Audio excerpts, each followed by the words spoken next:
Alright, so this is my odd ultimate deck. As you'll see, this is version 2, but whatever. You've probably seen my even Merry Mandrake list by now. I've spammed it a ton. I still love that deck, nothing wrong with it. I just wanted something a little lower to the ground that gets started a little faster, and just had a little more staying power against what I expected to play against. I expected a lot of even feln, I expected a lot of Hooru Kira, and I expected a lot of Yetis, and fortunately I played against a lot of those decks, and most of my wins were from those decks. A lot of my losses were to just when I played against other random crap. You know, Praxis Trove Shrine is a terrible matchup for me. I lost to a Reanimator list a few times, because just naturally, my Darkwater Vines just enables them so much. But I was confident that I'd be able to play somewhat competently enough, and maybe steal some wins from the bad matchups, and yeah, that aside, this is the list. Darkwater Vines and Vine Grafter combined to give us 8 sources of regen. This is how we just cream Yetis and just stall out the game until we can get going with Merry Mandrake. One of my favorite lines against Yetis during the event was I went Vine Grafter turn 1, played a random dual land on turn 2, it didn't matter, and then turn 3 I slammed Merry Mandrake, I triggered a Vow, I discarded with Darkwater Vines, and I went ahead and got a nice little card draw here, triggered the Vines, and gained some life. So between that, the game just kind of... I ran away with the game from there, which was cool. Other than that, we've got Xenan Life Speaker. It's great. You'll see I'm only playing 2. In the matchups where it's good, it's great.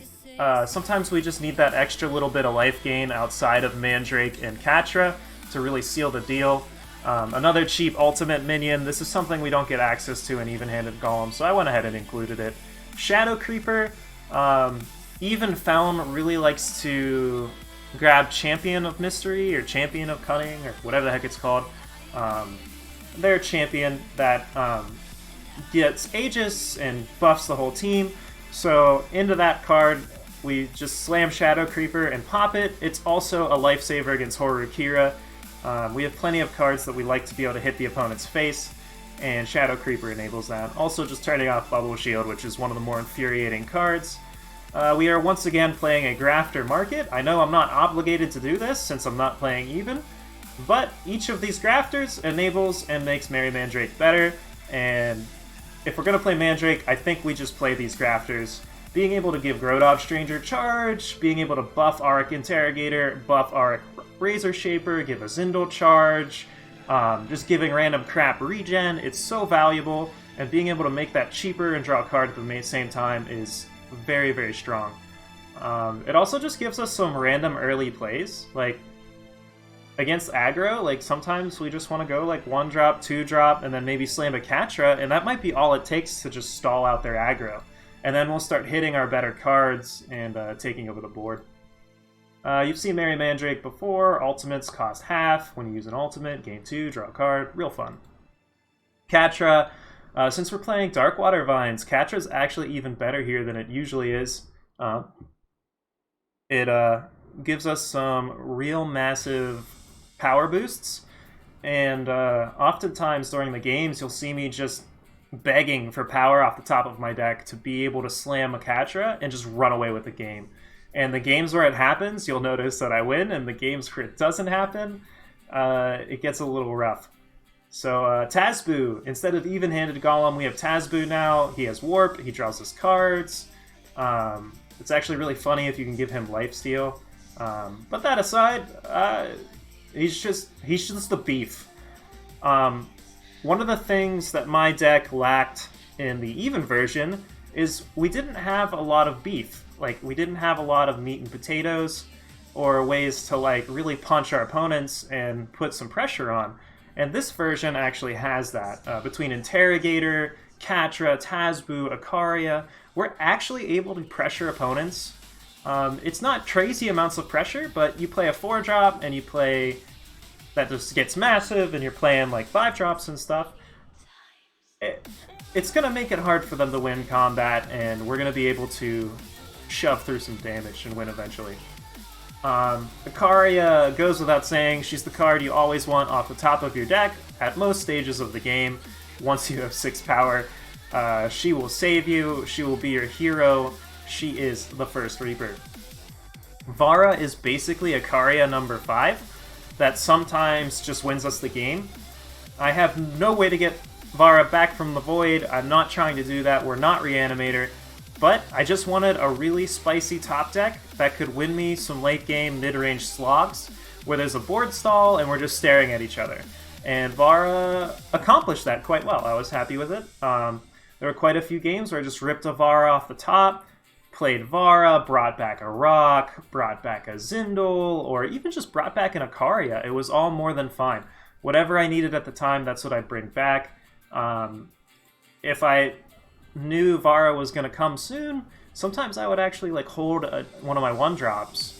So I'd play Vara, I'd get something back, I'd play a 1-drop, I'd get that back. You guys know how Vara works, I don't need to go too into it, but she will absolutely take over a game whenever she's not dealt with. Privilege of Nobility, I've been testing this out, I like it. I can't really complain about it. The games where you draw it and your opponent's playing like 4 exploits, 4 Rindras, 4 Felrocks, and half of their cards just don't work anymore, then yeah, it's good. So I'm happy with Privilege of Nobility. One of the key things about this card is with Mandrake in play, I can spend 3 power, I'll gain a crap ton of life. Merry Mandrake will draw me a card, so this card actually isn't just a dead card. Not only is it saving us from exploit, but even the games where, you know, we don't play against exploit opponents, we can actually just cycle it away with Mandrake, so it's more than fine. Another key thing about Privilege of Nobility that's worth pointing out is oftentimes we're just begging for that second time sigil to slam a fat Catra. And we are playing 4 exploits, so being able to have this available to us to guarantee a time sigil off an exploit can be important.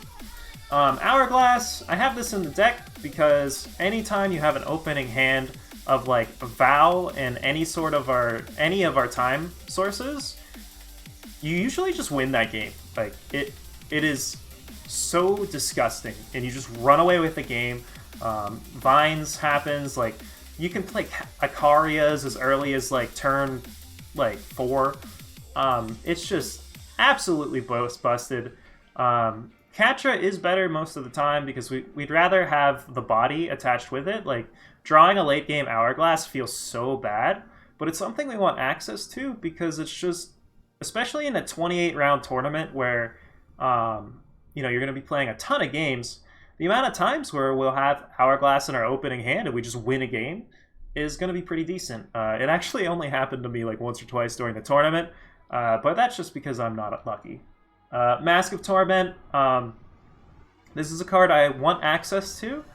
If we ever draw more than 1, it just clunks up our hand, it's awful, we don't want that to ever happen. So if we only play 1, we can never draw more than 1.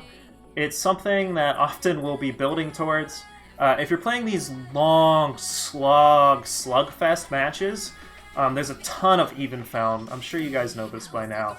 Mask of Torment can actually blow open that matchup because you just slam it and they have no way to deal with it at all. None of them seem to be playing any sort of relic hate. And, you know, at that point your Catras just send your power to the moon. Mandrake just pops off. And speaking of Mandrake makes this cost 10, then 5, then 3.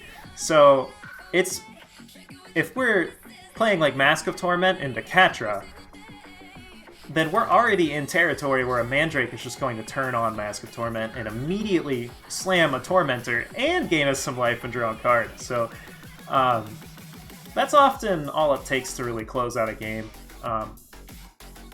Yeah, I think I've gone over most of the main deck. Ascendant Agent is our removal of choice. Exploit, you know, you play against combo decks, you're going to want Exploit. It's not often enough to just stop the combo, but it will slow them down, and it'll give us time to get into spaghetti mode, as I like to call it, and survive the game. Devour isn't as good in this deck, because a lot of the stuff we're devouring isn't as great, but without even-handed Golem, we are going to need some sort of gas, some sort of way to churn through our deck. Later on in the game, we'll have a ton of power open, and we just need ways to, like, you know, negate an enemy removal spell, draw 2, well, not negate, but, like, counteract, and it, like, turn their 1-for-1 into, like, a 2-for-1 for us, basically, or 3-for-1. So, we just need that for the card advantage. Potentially this could be something else. But I am happy with Devour. And that is the list. For the market, Interrogator, Vinegrafter pumps this guy immediately, so he's just always a draw engine. Oftentimes in this deck you'll have games where you'll go turn 2, you'll play your Vinegrafter, turn 3, you'll ultimate it, and you're like stuck on power or whatever, and you really need to like start drawing cards. So we'll actually go for Interrogator in those games, and hopefully he'll refill our hand a little bit before our opponents kill him. Next up, Razor Shaper. Any sort of buffs on this guy, and he gets really out of hand. Just buffing him once, making a 2-4 with regen and 2 deadly dudes on the ground is enough to stop flyers, slow flyers down, and just really irritate anyone trying to win on the ground with like big minions. It's also more than just fine against go-wide strategies as well, because it's one card that creates 3 blockers on the cheap, and it comes down early. Gnash, at the start of your turn, play Arana with Killer, but really this is just here for Hooru Kira. Occasionally we'll grab it against like someone with a bunch of Icarias and stuff. And, you know, Mother of Skies and all that kind of crap. We just need Gnash as a get-out-of-jail-free card. Icaria is our only flyer, and I guess the Tormentor. So, Gnash shores up that weakness. I mean, oftentimes we're not looking to hold Icaria. Like, as soon as we can cast Icaria, we're usually just slamming Icaria in most matchups, whereas Gnash is, like, a more important threat that, you know, we can grab when we need it, and it's always good, and, like, we don't have to, like, worry about sandbagging our Icarias. Grodov Stranger, this was actually Air until 2 minutes before the tournament. Shout out to Dara Cyrus. Convinced me to try out Grodov Stranger instead. And it actually won me a few games in the event. It didn't come up super often, but when it did, I was happy I had the Stranger here. I played against Mill, and they were really sad. Azendel is the ultimate house. He fills the board, he wins the game, he draws your opponent's cards. He is the ultimate house. We didn't play against a whole lot of control, so he wasn't as great today, but it was definitely good to have access to him. There were times I went for him, and I would not play this deck without Azendel. One of the key things about Azendel is it's one of the few dual faction cards that we'd actually want to play. And since both Speedgrafter and Vinegrafter can get him, it's nice to have this top end that's always available to us regardless of which grafter we have. So that is the deck. At the end of the video, I would like to take a moment and talk about what I would do differently, how I would have the deck be different for the event. Now, I got punished multiple times during the event for only having 8 Vows and 3 Shadow Sigils. In my testing, I thought it was enough, I thought it would be fine. I wanted to have as many time sources as I could, so I trimmed back, and I got punished hard for it. So what I would recommend we do is we cut a Vow and add a Shadow Sigil. Just 4 sigils, that would be all it took, and I would have had a much better time during my tournament with just that small change. The next thing I would do is, while Privilege of Nobility was interesting, I was not ready for the sheer, like, I expected a lot of even feln, but it was almost 60% of my matchups. I think Air is better than Privilege of Nobility, and if I could go back, I would probably swap them out. Especially because a lot of my time sources actually enter tapped. So what this means is, if my opponent wants to, they can play a turn 2 exploit pretty much regardless before, if I'm on the draw and they're going first, I can't actually play Privilege of Nobility unless I have a Seed of Mystery and one of my 3 Shadow Sigils. So I'm not actually able to negate any exploits with this if they have it in their opening hand, and that's often when they play it first, just to see what you're doing and decide where to go from there and hit their power drops. So if I was to change this, I would swap these out with Air, I would cut a Vow, add a Sigil, and honestly I wouldn't touch the rest of the deck. It was solid, I loved it. But yeah, that's that. Longer deck tech than usual because this was a big tournament, and I might have made day 2, who knows. So I will leave it at that.